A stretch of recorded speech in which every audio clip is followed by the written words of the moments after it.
It's hard to believe, but the Nintendo DS has been out for just about 20 years, being released way back in 2004, which honestly makes me feel pretty old. This here is actually the DS Lite that I bought during college when it was released, and I have to say that I absolutely loved it, and still do. It had some truly amazing original titles like Hotel Dusk, which is probably my favorite game for the platform, as well as some pretty great ports that utilize the bottom touchscreen like Resident Evil Deadly Silence. And being the highest selling handheld of all time, I think a lot of people out there feel the same way. Now if you're a fan of the console, you no doubt heard of these. The R4 flash card, which allows you to put a bunch of DS games onto an SD card and play them, as well as load homebrew applications. These have literally been out for years and are the standard when it comes to DS flashcards. You can pick these up on sites like Amazon and AliExpress for a few bucks, and you're off to the races. These really haven't changed much over the last few years, despite what these timestamps written here in the corner may lead you to believe. A remnant of the baked-in, forced obsolescence time bomb that these devices used to exhibit. Well, now it looks like there's a new flashcard to shake up the stale DS market coming from the folks over at Easy Flash, creators of the Omega flashcard for the Game Boy Advance, and the Junior for the original Game Boy.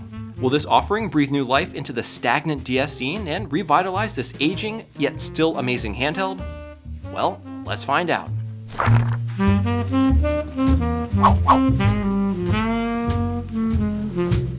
Hey everyone, how's it going? My name is Tito and welcome to Macho Nacho Productions. Today we'll be taking a look at this new flashcard from Easy Flash for the Nintendo DS called the Parallel. And just upon first glance, it looks pretty nice. Definitely a better looking product compared to the R4 cards that we're used to seeing out there. I really dig the clear shell and the black PCB with the gold accents that sort of complements the Easy Flash branding and is pretty consistent with the looks of their Junior Flash cart for the Game Boy. But as we all know, looks aren't everything. What's more important is how it functions. And long story short, there really isn't much to write home about. I mean, it works great as a flash cart and loads up DS-ROMs just fine, comparable to any R4 card. But despite that, there are a few unique things that I want to discuss about the device, and hope it can help you decide whether or not it's worth picking up for yourself. I even asked my friend Pedro of Lost Nintendo History, as well as others on his Discord server, what their takes are on this new device. I trust their opinion as they are DS aficionados. I actually made a video showcasing Lost Nintendo History's recent incredible discovery of a hidden composite video out feature that Nintendo put into the DS. So when it comes to this console, these guys know their stuff. Now, the Parallel, along with a few other Easy Flash products, were sent to the channel by Retro Game Repair Shop, but as always, I'll be giving you my honest take on this device. We'll go over its features, pros and cons, and see if it's really worth picking up. Okay, so as far as features are concerned, let's first start with what consoles this thing is compatible with. And the answer is everything.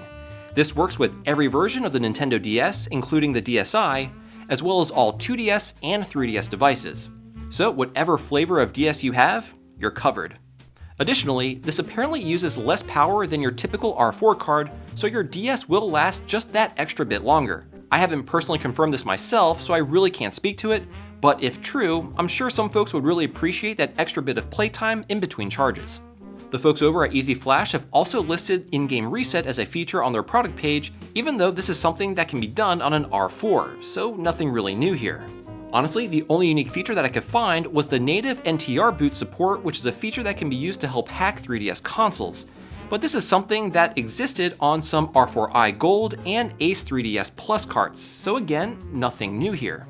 And of course, you can do things like add cheats and load homebrew applications to emulate consoles like Sega Genesis and the Game Boy Advance. So on paper, nothing really revolutionary has been implemented onto the Parallel. So with that, let's take a look at the hardware. And to put things into perspective, I thought it would be helpful to look at it side by side with a standard R4 card. So I actually took one apart here for comparison. Now, besides the better looking shell on the Parallel, the two are pretty much identical. They both have a microSD card slot, this tiny flash memory chip, but where they differ is here. Where the R4 has a glob top, which obviously can't be identified, the Parallel has a FPGA chip. Now, why is this important? Well, at least for now, the FPGA isn't configured to do anything special. However, I asked Pedro of Lost Nintendo History if this could be used to enhance or add new features to the Parallel down the road, and he said that it most certainly can. So I don't know what Easy Flash has planned with having an FPGA integrated onto their cart, but it is certainly an interesting hardware change over the legacy R4 carts. I'd actually be interested in hearing what you all think about this, especially you DS experts out there, so definitely drop me a line down below with your thoughts. And honestly, from a hardware perspective, that's about the only difference. Now when it comes to software, well, that's where things get a bit nebulous. When you load the Parallel into the console and turn it on, you're greeted with a pretty familiar user interface. While this may look a bit different because of the custom Parallel skin that Easy Flash preloaded onto the cart, this is essentially what you would find on an R4 cart. And that shouldn't be a surprise because it uses the wood kernel, which many R4 cards use as well. I guess don't fix what's not broken, but then what's the point of releasing this cart? Now, this particular version of the wood kernel is being maintained by the Easy Flash team, so they may release their own updates and unique features down the road. However, one thing to note is that they have not published the source code yet. According to an article on Lifehacker 101, in order to comply with the GLP, or General Public License, of the wood kernel, Easy Flash should release their source code, which is something they've done in the past with their Omega kernel and easily could do with the Parallel. So it's interesting that they haven't done this yet. If you want to check out that article, I highly recommend it, and it's definitely an interesting read, so I'll have that link down below. Anyway, when it comes to actual functionality, this thing works pretty much like any other R4 flash cart, with the only real unique features being the integrated NTR boot capability that I mentioned previously, and the FPGA chip, which from the looks of it, isn't really being utilized for anything special at the moment. Now, one thing that I thought was interesting is that Easy Flash recommends using an SD card with a max capacity of 32 gigabytes. But I'm using a 64 gigabyte card here and haven't run into any issues.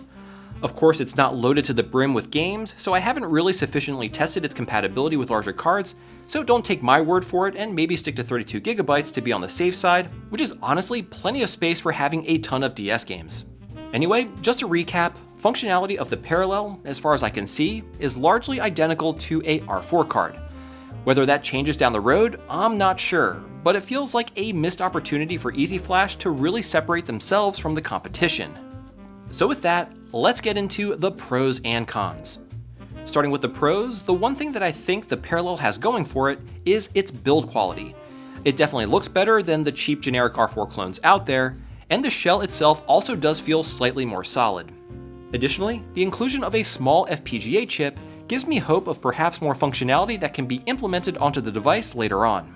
Also, with the Easy Flash team supporting the Parallel, this could mean we see regular updates and potentially improvements made to the cart over time.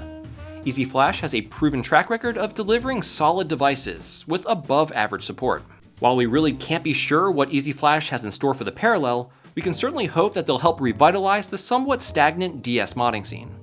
And the last pro, which really isn't that big of a deal anymore, is that the Parallel doesn't have a time bomb, which is something that R4 cards used to have, forcing you to buy a new one every year, hence the year marking on the cart. But like I said, this pretty much isn't an issue anymore for R4 cards, so I really wouldn't count this as a huge pro or anything. Anyway, let's get into the cons. First and foremost, I have to say that the biggest con is that the Parallel as a flash cart really doesn't bring anything new to the table. I know I've repeated this a couple times, but it's the truth. If you currently have an R4 card and are happy with how it works, at the moment the Parallel really doesn't provide a compelling reason to switch over. And really the only other con is the price. At $25 US at Retro Game Repair Shop, this is pretty inexpensive when you compare it to flash carts in general.